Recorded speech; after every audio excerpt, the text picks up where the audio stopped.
The kids of today. I often think about the kids of today, probably because I have one, and definitely not because I'm a pervert. I'm not. I'm weird because, frankly, who isn't? And if you're not, then I probably don't know you, and I definitely don't want to.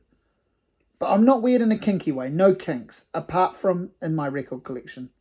Anyway, this isn't about me. This is about the young people. They've got it tough. We've made it rough for them. But they should also spare a thought for me. You see, I grew up with a black and white TV, no remote control. I had to wait a week for the next episode. Sometimes they'd fuck up the scheduling and you'd get a cliffhanger edition and no part two until after the Christmas break. And speaking of Christmas, there was that really horrific thing, and I don't want to trigger anyone, but sometimes the Christmas episode of Full House would play in the middle of the year.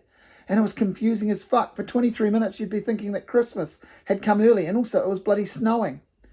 And Dr. Cliff Huxtable turned out to not be a real doctor, but actually a real rapist instead. Family arguments were solved by mum or dad lifting down one of the heavy volumes of Wikipedia that they printed out when we were sleeping, and they had it bound in a special leatherette set of pyjamas, a lovely shade of bookshelf wallpaper tan. They'd read from it, and it was always the truth, and that was the end of that.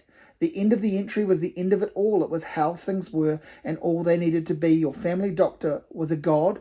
The teacher was the smartest person in the room, and our idea of Zoom was racing our mates on a wobbly skateboard or riding no hands downhill on the BMX to play the next computer game, because back in the day we'd have to wait 20 minutes for a new game to load, and this was over 30 years ago, so in today's money that would almost be enough for the full deposit on a second wheelie bin. So I think all of this is worth remembering. That's all I'm saying. I'm not comparing. But just as I spend a lot of my time worried about the youth of today, the bright, young, clever fucking sparks don't stop to ask quite what we've been through.